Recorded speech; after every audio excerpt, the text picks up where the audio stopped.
Listen, we figured out this Snow White thing. We didn't have, unfortunately, this information last week when we discussed the whole mess of a downfall of Snow White, Disney's latest $250 million box office bomb.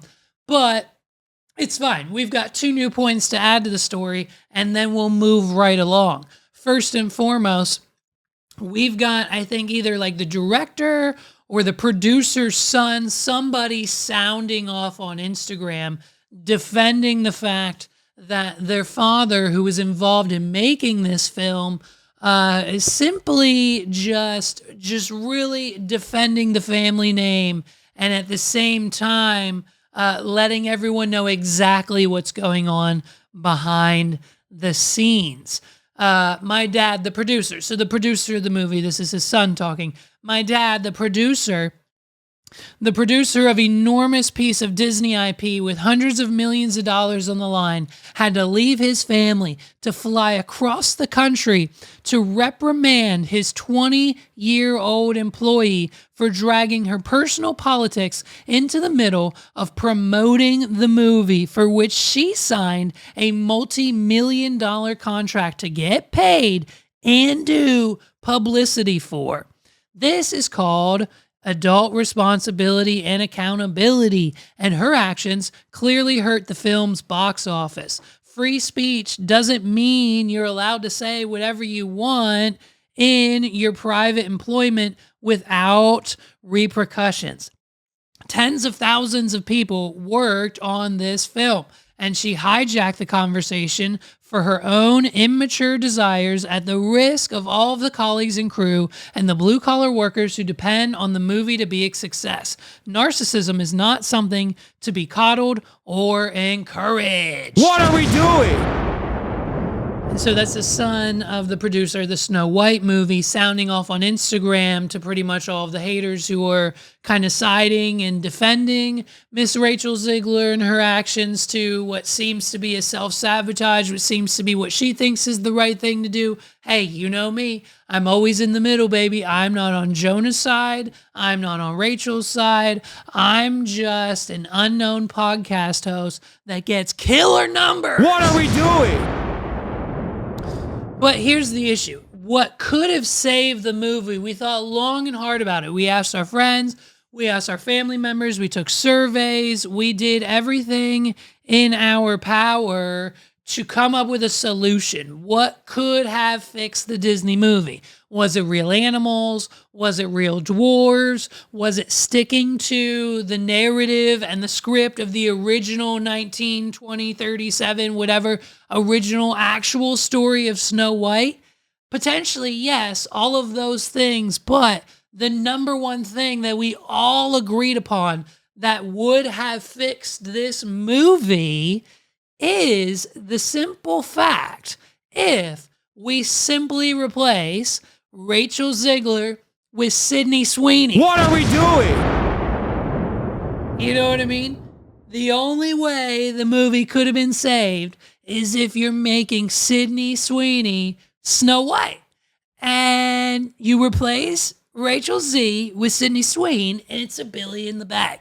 It's a $1 billion movie, and Disney recoups their budget tenfold if Sydney Sweeney was Snow White. Now listen, we don't gotta have, hey, Disney, we understand. It's a family brand, even though you own everything now, and like you can't really watch Disney Plus without seeing like adult content, which is kind of weird. You should probably fix that. But at the same time, we don't need to see the Jubbly Booblies. We don't need to see the Boobly Jubblies. So cover them up as much as you can to get the PG rating. We don't need a Snow White that's PG-13. So cover up the Boobly Jubblies as much as you can to keep the PG rating. Put Sydney Sweeney in the Snow White role, and you have every mom, every husband, every father, every cousin, every child, every single person on the planet would want to see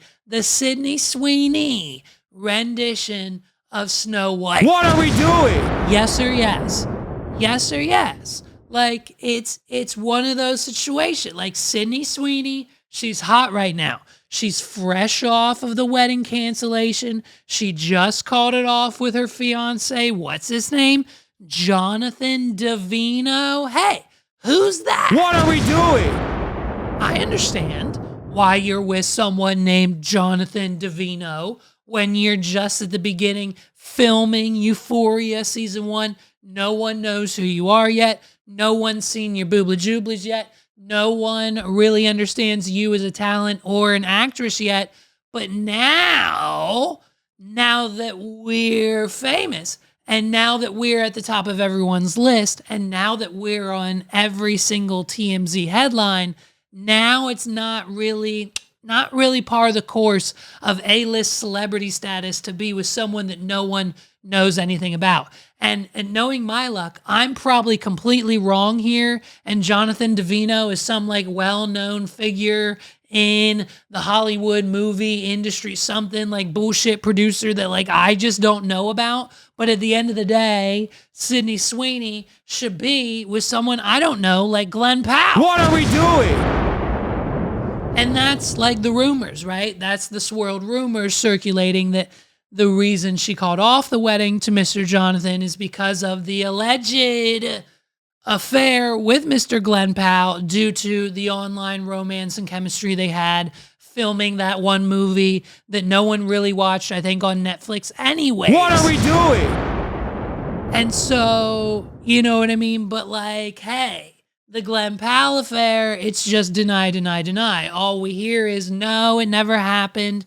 And now the latest testimony in the public trial, not an official trial, but the public trial as it stands, the latest testimony is Glenn Powell's mother. And now we can pretty much say with confidence that her opinion is completely biased towards her son, of course.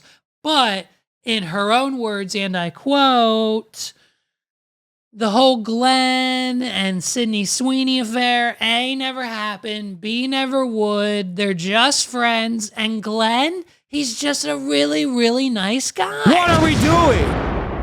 Glenn Powell's just a really nice guy. When they did the movie, Sydney became part of the family. They became friends. It's just this one big happy family bubble of friends and really nice people because Glenn is a really nice guy and he's really nice and he's a really nice guy. So much so that he invited and she attended. Sydney Sweeney was just seen at Glenn Powell's wedding to his fiancee, now wife. Sydney Sweeney was in attendance. That's how close and family friendly everyone is over in their camp. What are we doing? So basically, they're in real life living the Netflix movie that they filmed that I don't know the name of, that everyone allegedly saw. Maybe nobody saw it. Either everyone saw it or nobody saw it. I didn't see it. I don't know. It's about them pretending to be together because they're not actually in love, but then they end up being in love, but one of them's getting married and the other one just broke up. So now they're like doing this thing in real life that's actually like the plot of the movie that they just released together. And we're all supposed to believe that everything's on the up and up. And Glenn and Sydney are just friends. And they're not going to inevitably end up together. What are we doing? We've seen this movie before. But according to his mom, and we have to trust mom. We have to trust Mama Powell. He's just a really nice guy. And they're just friends. Sydney, hey, she was just at the wedding. He hugged her new wife. It was just, they're all friends, really nice friends and family together. These Sydney Sweeneys of the world, her and Glenn Powell.